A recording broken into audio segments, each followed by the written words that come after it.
Simulang matapos ang kalawang digmaang pandaigdig at nabuwag na ang Union Soviet, unti-unti na nagpapalakas ng pwersa ang bawat bansa. Ang Russia at Amerika lalo pang pinalakas ang kanilang pwersa militar. Pagdating naman sa mga North Korea, nuklear naman ng mga sandata ang kanilang pinarami. Ang China naman ay naging isang higante sa ekonomiya. Nagkaroon pa sila ng napakaraming aktibong mga sundalo. Dagdag pa rito ang malalakas na armas, maraming mga submarine at aircraft carrier. Ang Japan naman mga idol ay mayroong madugong kasaysayan sa China. At hindi rin naman sila pahuhuli dahil mula nang matalo sila ng ikatlong digmaan.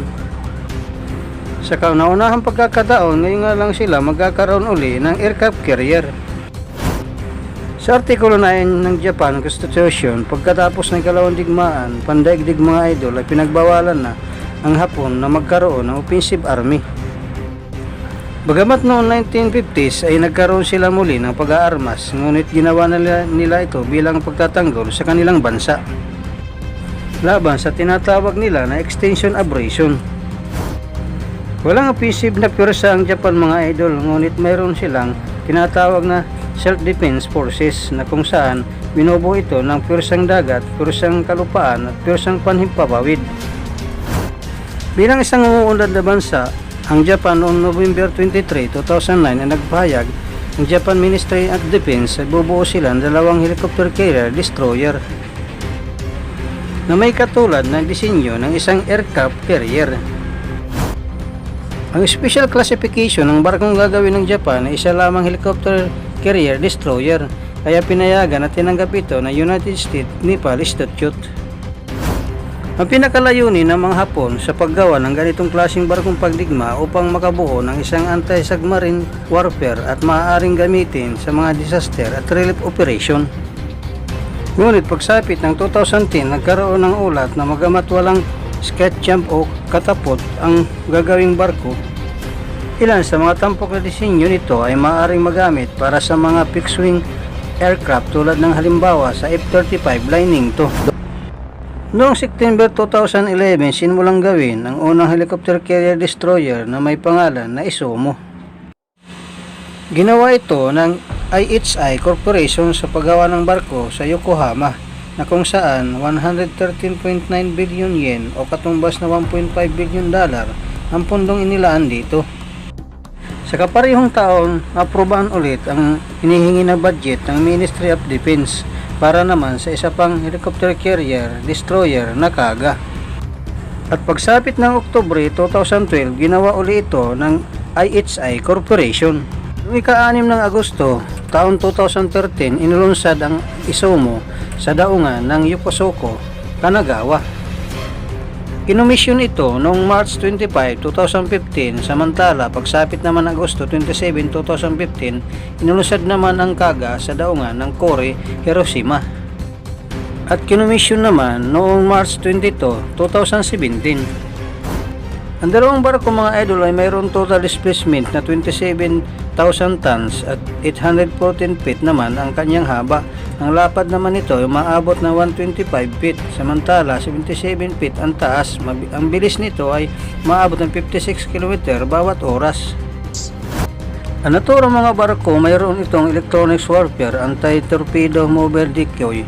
Armado rin ito ng mga dalawa na tawag na Felix Series at Searam para sa kanyang depensa. Pwede ito magdala hanggang sa 28 na mga aircraft, ganun pa man 7 anti-submarine warfare lamang helicopter at 2 search rescue helicopter ang kanilang linagay. Kabilang din ang sa 400 na mga tropa at 50 na 3.5 tonelada na mga truck. Ang Izumo class ng Japan mga idol ay pinakamalaking barkong pangdigma ngayon ng mga Hapon mula pa noong World War II. Bagamat sinasabi na isa lamang itong helicopter carrier destroyer, ngunit hindi ito kinatuwa ng China. Dahil ayon sa kanila, isa itong aircraft carrier in disguise na gagamitin ng Japan sa paglulunsad ng mga jet fighter sa hinaharap. Tumaas ang kilay ng China sa ginawang animoy hindi inaasahang pagpapalakas ng Japan sa kanilang pwersa. Idagdag pa dito ang pagsuporta ng Amerika. Sa umpisa pa lang ay marami ng report na i-convert talaga ng Japan ang Izumo at Kaga sa pagiging aircraft carrier. At ng December 18, 2018 ay naaprubahan na nga ng kanilang kabinete ang tuluyan ng pagbabago sa mga barko. At ang kanilang ilalagay dito ng mga eroplano ay ang short take-off at ang vertical landing aircraft F-35B na nagmula sa Amerika.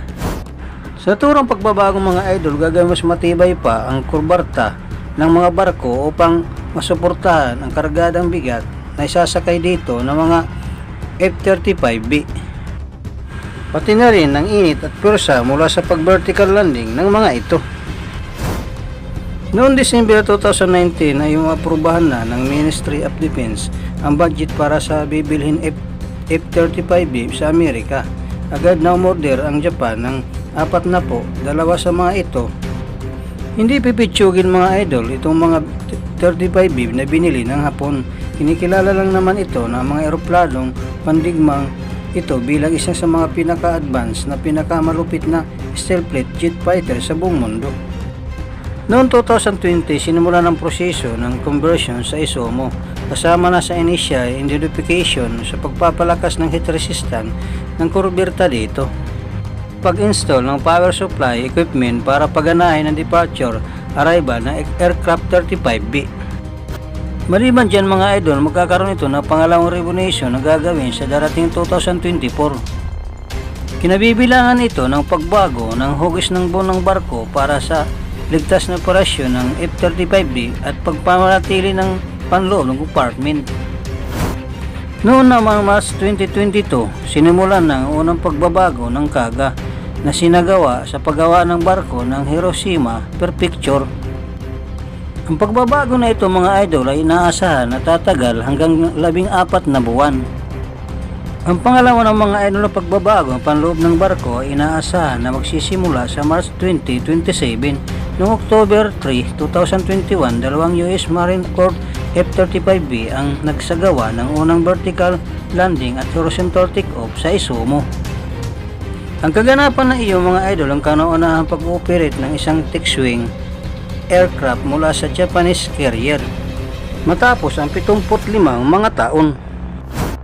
Base sa mga opisyal ng mga Hapon mga idol, gagamitin lamang umano ang barkong ito sa pambansang depensa.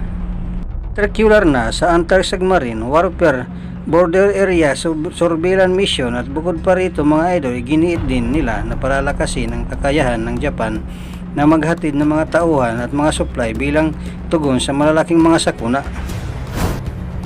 Sa ngayon mga idol, Amerika pa rin ang nangunguna sa pagkakaroon ng pinakamaraming aircraft carrier. Sa Russia ay mayroon isa, 3 naman sa China, 2 sa Japan, 2 sa India, 2 sa Italy at 2 sa UK. Samantala mga idol, ang US ay 11 malalaking pirasong nuclear power carrier na nagtataglay na mahigit kumulang na 80 na mga eroplano bawat isa. Ikaw idol, anong masasabi mo sa mga bagong barkong aircraft carrier ng Japan? Para sa inyong opinion, i-comment mo niyan sa ating comment section sa baba.